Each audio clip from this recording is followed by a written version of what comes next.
As we first met as a group, we shared similar interest in helping to promote student wellness. After iterations, we created a problem statement we were proud of. In addition, we reached out to a range of people, including an academic advisor, a special needs conglomerate, and students struggling from stress and anxiety. From these interviews, we gained a perspective on more dimension to our problem. During week 2, we talked to Ron and sought advice from other professionals, such as a clinical psychology PhD student, to further define our problem statement. We also created a fishbone diagram to identify possible causes that affect students' health and wellness. Lastly, we redefined our problem statement. From there, we created a framework draft for our solution, a peer-to-peer support system where all interactions are facilitated virtually.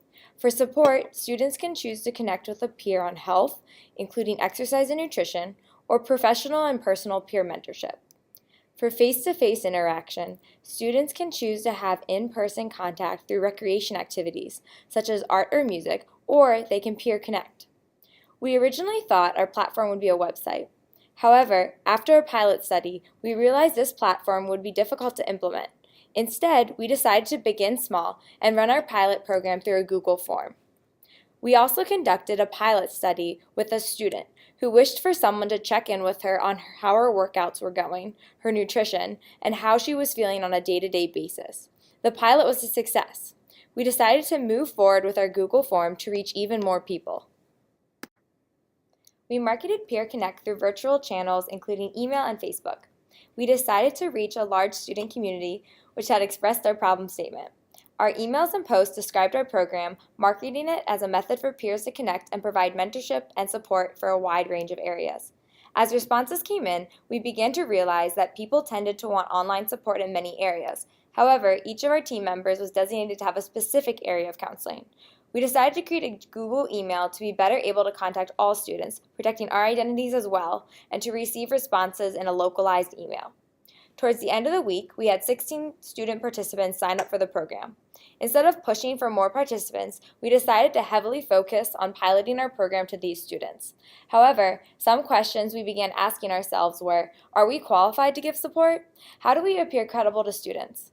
We each emailed the students, which fell into our online support area, introducing ourselves and explaining why we were counseling in our given area, hoping students would trust our experiences. Students were also paired with one another to meet for coffee. The program was live. For our last week, we sent out follow-up emails as well as an evaluation forum to continue interactions. We wanted to have as many interactions as possible in order to further refine our service as well as help our clients. Our evaluations asked participants what they liked about our program, what they didn't like about our program, and what they felt we should change. This was meant to be very simple so as many members could quickly evaluate our group's initiatives. From our evaluations, we learned they valued the face-to-face interactions, but that it was awkward to start a conversation with someone based on a short survey. To improve our program, we would like to find a better way to reach out to students that would seem less awkward. We also wish to further facilitate face-to-face interactions.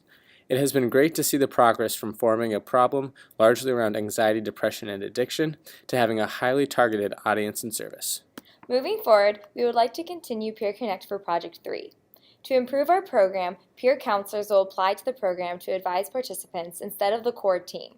We will be searching for a communication platform to benefit all parties.